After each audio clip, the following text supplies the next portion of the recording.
बिस्मिल्लाहिर्रहमानिर्रहीम, अस्सलाम वालेकुम।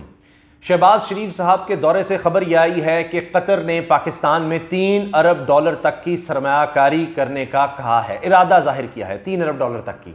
फौरी तौर पर कोई रकम देने का नहीं कहा गया।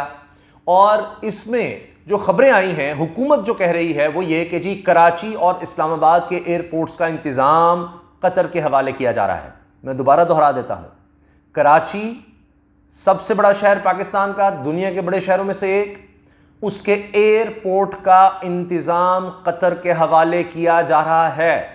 इस्लामाबाद पाकिस्तान का दारुल हुकूमत कैपिटल, उसके एयरपोर्ट का इंतज़ाम कतर के हवाले किया जा रहा है। ये इन्वेस्टमेंट है, यानी डॉलर्स के बदले कतर को ये दोनों एयरपोर्ट्स दिए जाएंगे। अब आप देखिए, इसको पेश तो ऐसे किया जा रहा है कि जैसे ये कोई बड़ा ऐसा काम है कि एहसान किया जा रहा है पाकिस्तान पर, यानी हमसे ये चल नहीं रहे थे। मैं आपको सुनवा दूंगा कि हुकूमती शख्सियात इस पर क्या कह रही हैं, लेकिन आप ये सोचिए कि ये स्ट्रेटेजिक किसी मुल्क के असासे होते हैं। अब एक तरफ इमरान खान साहब थे जिन्होंने इनकार कर दिया, जिन्होंने कहा एब्सोल्युटली नॉट, हम कोई बेस दे ही नहीं सकते, सवाल ही पैदा नहीं होता। और एब्सोल्युटली नॉट से फिर मामला आगे चला और मामला ख़राब होना शुरू हो गए। अब ये वक्त आ गया है कि हम किसी और मुल्क को अपने एयरपोर्ट्स ही दे रहे हैं और बड़े फ़ख्र से हम ये ऐलान कर रहे हैं। इसके अलावा क्या कुछ हो रहा है, कहाँ कहाँ इन्वेस्टमेंट का कहा गया है। नहीं, अब ये कर्ज नहीं है, ये रकम ऐसे नहीं दी जा रही, ये अब ये है कि अपने असासे हमारे पास रखवाओ, बहुत हम दे चुके कर्ज। और इमरान खान पर क्या क्या इल्ज़ामात नहीं लगे। कतर से जो पिछले दौर में मियां नवाज शरीफ साहब ने कहा जी हमने LNG के बड़े उनसे मुआहदे कर लिए, ये कर लिए, वो कर लिया कतर से, और बड़ा हमने कोई तीर मारा है। इमरान खान साहब के दौर में वो दोबारा रीनेगोशिएट किए गए और अरबों डॉलर बचाया गया पाकिस्तान का। ये ऑन रिकॉर्ड है, ये मैं खुद से नहीं कह रहा, आप इस चीज़ को देख लीजिए, ये मौजूद है ऑन रिकॉर्ड, इसको कोई डिनाई नहीं कर सकता। कतर से वही मनसूबे रीनेगोशिएट किए गए और उससे एक तो ज़्यादा बेहतर मुआहिदा किया गया और उससे पाकिस्तान को अरबों डॉलर का फ़ायदा हुआ। ये जो 10 से 15 साल का था, जो कहा गया जी निगोशिएट भी नहीं हो सकता और बड़ा, ये नवाज शरीफ के दौर में हुआ था। अब आपको याद होगा कि इनके ज़ाती ताल्लुकात कहे जाते हैं जनाब शाही ख़ानदानों से, चाहे सऊदी अरब हो चाहे कतर हो। और कतरी ख़त बड़ा मशहूर हुआ था जो बचाने के लिए आया था, और शहज़ादा साहब ने फिर ये भी कह दिया था जी मैं आऊँगा नहीं पाकिस्तान की अदालतों में, और सिर्फ एक ख़त आ गया था कि जनाब ये जो सारे ये जो असासा जात हैं, ये जो अरबों डॉलर के बरतानिया में असासे बन गए हैं, महल्लात बन गए हैं, ये असल में हमारे साथ इन्वेस्टमेंट थी और फिर हमने ये दे दिए, यानी ये हमारे पास थे, हमने उस इन्वेस्टमेंट के बदले जो शरीफ ख़ानदान ने हमारे साथ की हुई थी ये हमने उनको दे दिए। यानी 90 की दिहाई से, आप सोचिए ज़रा, 90 की दिहाई से जिन घरों में नवाज शरीफ साहब उनके बच्चे रहते आ रहे हैं, वो कतरी ख़त के ज़रिए बताया गया कि वो उनके थे। और BBC पे इंटरव्यू भी था जनाब हसन नवाज साहब का, मियां नवाज शरीफ साहब के छोटे बेटे का, BBC पर मौजूद है। और उस इंटरव्यू में कहते हैं मुझे नहीं पता, मैं इन घरों में रहता हूं लेकिन मुझे नहीं पता ये घर किसके हैं और मैं तो यहां पढ़ने आया हुआ हूं। ये 90 की दिहाई की बात है, आप सोचिए ज़रा। तो फिर पता लगता है इनके बच्चों के हैं, कहीं मरियम साहब हैं ट्रस्टी हैं। तो वो कतरी ख़त ऐसे नहीं आ गया, कतर से कितने उनके ज़ाती ताल्लुकात नज़र आते हैं। फिर एक और मैं आपसे शेयर कर दूँ, मरियम नवाज साहिबा के बेटे हैं जुनैद सफदर साहब, उनकी शादी हुई है सैफुर रहमान साहब की बेटी से। तो सेनेटर सैफुर रहमान साहब जो एहतसाब के करता धरता हुआ करते थे मियां नवाज शरीफ के दौर में, उनका कारोबार, उनकी रिहाइश कतर में ही है, कतर में बड़ा उनका कारोबार है।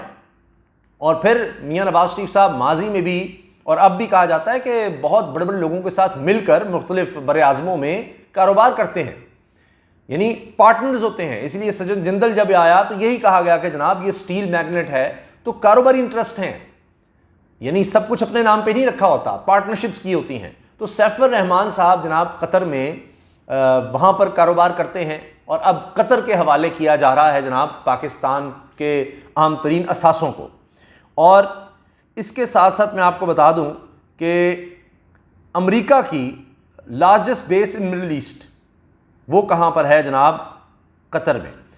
अब ये बात कही जाती है कि कतर जो है उसके बहुत अच्छे ताल्लुकात हैं अमेरिका के साथ, और बेस का भी मामला है। तो हर मुल्क अपने ताल्लुकात देखता है। कतर हमारा ब्रादर इस्लामी मुल्क है, उसमें कोई दो राय नहीं, लेकिन मैं आपको फैक्ट्स बता रहा हूँ कि वहाँ पर बेसिस का होना अमेरिका की, कतर की पाकिस्तान में अब इस तरह की इन्वेस्टमेंट करना, और उसमें जिस तरह दो पाकिस्तान के स्ट्रेटेजिक बड़े अहम एयरपोर्ट्स, उनका इंतज़ाम उनके पास जाना, इंतज़ाम ही उनके पास है। अब वो देखेंगे सारा इंतज़ाम, क्या आ रहा है, क्या जा रहा है, कौन लैंड कर रहा है, उससे ज़ाहिर है फिर कमाई भी हो रही होगी। ऐसे तो इन्वेस्टमेंट की जा रही ना, डॉलर्स देकर उनका इंतज़ाम इसलिए लिया जा रहा है, वहाँ से कमाई भी होगी, उनके पास कंट्रोल भी होगा। अब ये किसी और मुल्क के पास जा रहा है कंट्रोल, और इस पर ना कोई सवाल किया जा सकता है, ना कोई देखा जा सकता है, कुछ भी नहीं आप कर सकते। और वैसे तो ये दौरा कई हवालों से जनाब दिखाया जाना था, बड़ा अहम था, हमें कुछ डॉलर चाहिए थे IMF को सेटिस्फाई करने के लिए। हमारा जो गैप आ रहा है इस साल का हमने पूरा कर लिया है, तो उसके लिए हमें कम अज़ कम कतर से तो कम अज़ कम $3 अरब की फौरी ज़रूरत थी, वो हमने जनाब गैप पूरा कर लिया। मिफ्ता इस्माइल साहब इसी पर खुश हैं। जो मर्जी बेचना पड़ रहा है, जो मर्जी गिरवी रखना पड़ रहा है, देना पड़ रहा है, उससे उनको कोई परेशानी नहीं है। अच्छा, अब आप देखिए कि इसी हवाले से जो इमरान खान साहब की टीम का अहम हिस्सा होते थे, उन्होंने क्या कहा है। मुज़म्मिल असलम साहब ने कहा है कि जनाब जो दावे किए गए या ये कहा गया कि पता नहीं क्या कुछ आ रहा है, तो वैसा तो हमें कुछ नज़र नहीं आ रहा। और वो कहते हैं मुज़म्मिल असलम साहब कि उन्होंने इस पर ट्वीट किया है, वो मैं आपके सामने रख देता हूँ, कि वो कहते हैं कि जनाब कतर से LNG का मुआहदा होना था और $3 अरब फौरी मिलने थे। LNG का मुआहदा होना था, $3 अरब फौरी मिलने थे, मगर ऐसा कुछ सामने नहीं आया, सिर्फ इरादा जाहिर किया गया है। और माहिर माशियात ने कहा कि ये इंपोर्टेड हुकूमत का तवक्कुआत से कम एक और गैर मुल्की दौरा है। यानी जिस तरह पहले गए थे जनाब, सऊदी अरब गए, UAE गए, इधर भाग उधर भाग, तुर्की जा रहे हैं, कुछ हासिल नहीं हुआ। और फिर नतीजा क्या था, शहबाज शरीफ साहब ने आकर ये कहा कि मैंने वहाँ कहा कि आप समझेंगे मैं मांगने आऊँ, मैं मांगने नहीं आया, लेकिन मजबूरी है। तो मांगने गए थे, मजबूर थे, और मिला कुछ भी नहीं।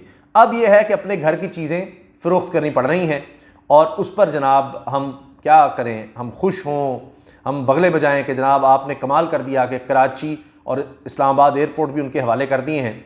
अब इसके साथ साथ जनाब एक और खबर आई कि सऊदी अरब से $8 अरब की सरमायाकारी पर पेशरफ्त ना होने का इंकशाफ भी हो गया है, ये भी सुन लीजिए। फिर इसके साथ साथ अब ये बड़ा कहा जा रहा है जनाब, आयशा गौस साहिबा की तरफ से, वज़ीर मुमलिकत बराए ख़जाना है ये भी, आयशा पाशा साहिबा ने ऐलान किया है कतर की हुकूमती कंपनियां कराची और इस्लामाबाद एयरपोर्ट्स को चलाएंगी। ये मैं नहीं कह रहा, अब कतर जो है उसकी कंपनियां कराची और इस्लामाबाद के एयरपोर्ट्स को चलाएंगी, ये वो कह रही हैं। तो इसी से आप अंदाज़ा लगा लीजिए कि हमारे हालात किस तरफ जा रहे हैं। इसके साथ जनाब मिफ्ता इस्माइल साहब का मैं आपसे अर्ज़ कर दूँ, उन्होंने भी जनाब इतनी खुशी का इजहार किया है कि जनाब अब हमारे मुल्क के पास नहीं रहे कराची और इस्लामाबाद के एयरपोर्ट्स और उनका इंतज़ाम। वो क्या कह रहे हैं, बड़ी खुशी का इजहार कर रहे हैं कि जनाब कतर की सरमायाकारी से पाकिस्तान का फाइनेंसिंग गैप ख़त्म हो गया। कतर की सरमायाकारी से IMF को आगाह कर दिया है। और वज़ीर ख़ज़ाना ने कहा जी कतर हवेली बहादुर शाह और बल्लो की पावर प्लांट में सरमायाकारी चाहता है, कतर एयरपोर्ट्स पर खिदमात में सरमायाकारी चाहता है, कतर कराची और इस्लामाबाद एयरपोर्ट्स में सरमायाकारी करेगा, कतर पाकिस्तान में सोलर पावर के मंसूबों में सरमायाकारी करेगा, जबकि कतर पोर्ट कासिम में फ्रेट कार्गो टर्मिनल में सरमायाकारी करेगा, कतर स्टॉक मार्केट में शेयर्स में सरमायाकारी चाहता है, कतर मजीद 2 लाख पाकिस्तानियों को रोज़गार देने पर गौर कर रहा है। तो there are no free lunches in this world. तो बड़ी बात है, कतर हमारी मदद को आया, दोस्त बरादर मुल्क है, लेकिन अब आप देख लीजिए हमें क्या कुछ करना पड़ रहा है। और जब कोई कारोबारी ऊपर बैठता है ना, तो फिर मशकूक हो जाता है। मतलब इमरान खान साहब डील कर रहे थे, आप नहीं कह सकते जी कारोबार चला रहे हैं या ये कोई पता नहीं कतर में क्या करने लगे हैं, इनको इसमें क्या फ़ायदा है। तभी तो आपने देखा वही डील जो नवाज शरीफ साहब करके गए थे, उनको इमरान खान साहब ने रीनेगोशिएट किया और अरबों डॉलर बचा लिया। तो फिर ये सवाल उठते हैं कि जब जिनके साथ आपके जिन ममालिक में कारोबार हो, कारोबारी मरासिम हो, तो उनके साथ जब डील करते हैं तो फिर ये होता है कि जी हमको कोई फ़ायदा तो नहीं दे रहे। ऐसे तो नहीं आपके लिए कतरी ख़त आ जाते। मुल्कों के ताल्लुकात होते हैं ना आपस में। यही मसला है कि हमारे हुक्मरानों ने मुल्कों के साथ ताल्लुकात बनाने की बजाय अपने ज़ाती ताल्लुकात बनाए। इसीलिए आप देखिए कि दौरे पर जाते हैं अगर शहबाज शरीफ साहब, तो सऊदी अरब के दौरे पर आपको हुसैन नवाज साहब भी नज़र आ जाते हैं, तुर्की के दौरे पर आपको और सऊदी अरब के दौरे पर आपको सलमान शहबाज भी नज़र आ जाते हैं। तो इसलिए कि वहाँ पर ज़ाती ताल्लुक बना रहे होते हैं, कारोबारी ताल्लुक बना रहे होते हैं। मुल्क बाद में आ रहा होता है। तो ये असल सूरत हाल है और इस पर यकीनन सोचने की बात है। बाकी आप लोगों की राय बहुत अहम है, कमेंट सेक्शन में अपनी राय का इज़हार ज़रूर कीजिएगा। अल्लाह हाफ़िज़।